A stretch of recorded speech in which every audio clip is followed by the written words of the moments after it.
Welcome to the Gracie Academy. I'm Hito and Gracie. And I'm Henner, and today we're breaking down the beautiful straight arm lock that Chris Lytle used to seal the deal against Matt Brown at UFC 116.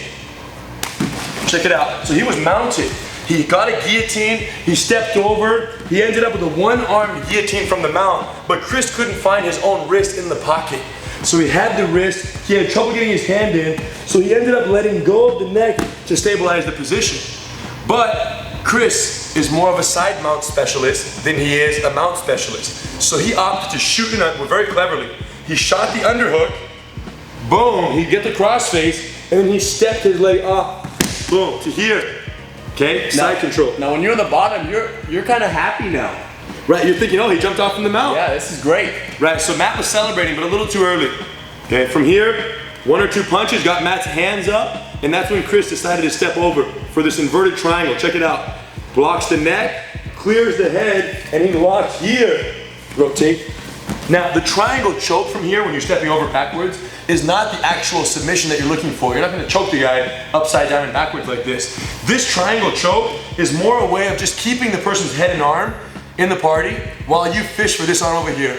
Okay? So then Chris got up to his knees and the party began. Initially, Matt's arm was facing south. So Chris went for an arm switch. Look, he switches the hug.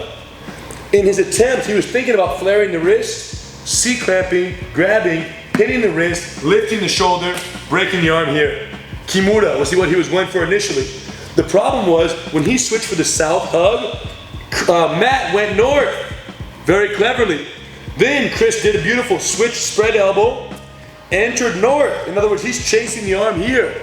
And then when Matt went to go back south, that's when Chris jumped on it and got the lockup. And here, look what we end up with. This is an Americana.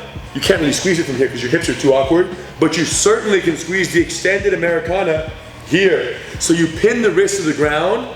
This hand doesn't grab the wrist like a traditional Americana. Go back. Traditionally, you grab the wrist. On the extended Americana, you come in and you overhook your bicep elbow area. You pin their hand to the ground, and literally this hand over here does this.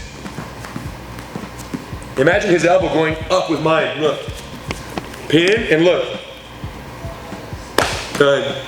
And you lean, you don't just use your arm. Look at my head, I lean. So my whole body is twisting north through the elbow joint. Incredibly effective. But what was most impressive was how Chris aborted the mount, knowing that his side mount submission sequence was so tight. Absolutely, nobody does that. Very, very cool. Let's show them what Matt could have tried on the defensive from the leg perspective. So let's do it one more time. We're gonna give you guys more of a leg angle, and Hito's gonna show you, again, it's easy to talk about these potential counters here in the green room, right, when no one's punching you in the face. But we don't discuss and share these potential escapes because, you know, we want to point out that Matt didn't use it or that he doesn't know this technique. I'm sure he knows it, and I'm sure the timing was just off in the moment. The reason we dissect it is for you guys. Because if you're out there, you're trying to understand the art, and you want to know better what you could have done, that's why we go for it. So we're just dissecting for the benefit of the people. What Hito would have tried in this situation, if I were stepping over his head, and he's done this to me many times. As I step over, watch what this arm does relative to my leg. Instead of staying up, watch what he does. Boom. Elbow tucks in, so it's not trapped out here.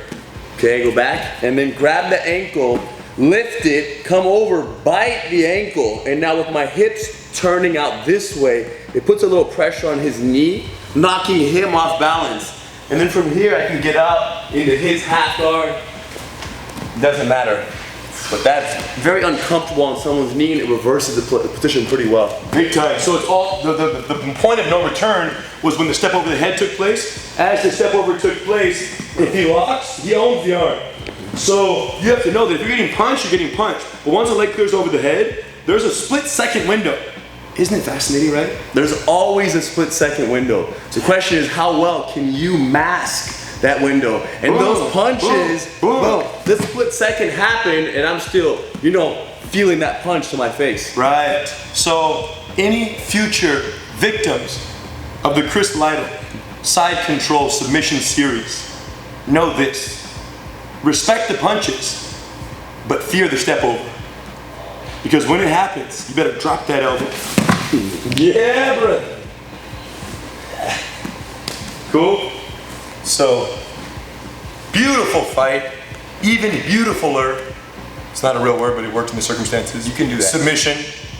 Chris, Matt, thank you guys for the fight. We learned a lot, and we hope you guys enjoyed the breakdown.